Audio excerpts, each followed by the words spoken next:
ఇక కాంగ్రెస్ ప్రభుత్వం కాళేశ్వరంపై రాజకీయ కక్ష మానుకోవాలన్నారు కేటీఆర్.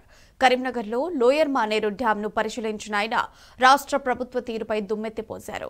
బీఆర్ఎస్ డిమాండ్ చేసిందనో రాజకీయ కారణాలతోనే పంపింగ్ చేయకపోవడం దుర్మార్గమన్నారు. లక్షలాది క్యూసెక్కుల వరద తట్టుకొని వాళ్ళ మేడిగడ్డ నిలబడిందని ప్రజలు అన్నీ గమనిస్తున్నారని కేటీఆర్ చెప్పారు. పెద్దలు తెలంగాణ తొలి ముఖ్యమంత్రి కేసీఆర్ గారి నాయకత్వంలో మన రాష్ట్రంలో ముఖ్యంగా సాగునీటి రంగంలో ఒక విప్లవాన్ని సృష్టించిన విషయం మీ అందరికీ కూడా తెలుసు. ముఖ్యంగా గోదావరి నది ఏదైతే ప్రతి సంవత్సరం వందల టీఎంసీల నీళ్లు వృధాగా కిందికి సముద్రంలో పోయి కలుస్తూ ఉంటాయో వాటిని ఒడిసిపట్టి ప్రతి నీటి బొట్టును కూడా తెలంగాణలోని బీడు భూములకు మళ్లించాలనే ఒక అద్భుతమైన ఆలోచన చేసి మేడిగడ్డ నుంచి మొదలు పెడితే అన్నారం, సుందిల్లా బరాజులతో సహా ఒక 19 బరాజులు, రిజర్వాయర్లు, పంప్ హౌజులు, వందల కిలోమీటర్ల గ్రావిటీ కాలువలు, వేల కిలోమీటర్ల పిల్ల కాలువలు, ఓవరాల్ గా చూసుకుంటే ప్రపంచంలోనే అతిపెద్దదైన multi stage lift irrigation project Kaleshwaram రూపంలో కేసీఆర్ గారు నిర్మించడం వల్ల భారతదేశంలోనే తెలంగాణ రాష్ట్రం ధాన్య భాండాగారంగా మారింది.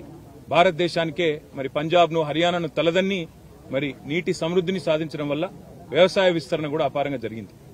దురదృష్టం మరి మేడిగడ్డలో జరిగిన ఒక చిన్న సంఘటనను పట్టుకుని దానిని భూతద్దంలో చూపెట్టి మొత్తం కాళేశ్వరం ప్రాజెక్టే ఒక విఫల ప్రయత్నంగా చేసే క్రమంలో భాగంగా రేవంత్ రెడ్డి గారి ప్రభుత్వం గత 8 నెలలుగా లక్షలాది మంది రైతుల జీవితాలతో చెలగాటమాడుతా ఉన్నది. సరిగ్గా ఇదే రోజు పోయిన సంవత్సరం ఎక్కడైతే ఈ రోజు మేము నిల్చొని ఉన్నామో లోవర్ మానేర్ డ్యామ్ లో 12 పైచిల్కు టీఎంసీలు ఆనాడు, అంటే సగానికి పైగా కెపాసిటీ ఆనాడు లోవర్ మానేర్ డ్యామ్ లో ఉండేది. సరిగ్గా ఇంకో 5 రోజుల తర్వాత పంపింగ్ అనేది టైం చేయడం వల్ల ఎల్ఎండి 24 టీఎంసీలు కూడా ఆనాడు మేము నింపి రైతుల గుండెల్లో ఒక భరోసా నింపగలిగినాం. కానీ ఈ సంవత్సరం ఇప్పుడే అధికారులతో మాట్లాడుతూ ఉంటే అధికారులు స్పష్టంగా చెప్తా ఉన్నారు, ఇప్పటికి 45% తక్కువ వర్షపాతం నమోదైంది ఈ సంవత్సరం. భవిష్యత్తులో సెప్టెంబర్ మాసం దాకా వర్షాలు కురిసే అవకాశం ఉన్నా దానికి గ్యారంటీ లేదు.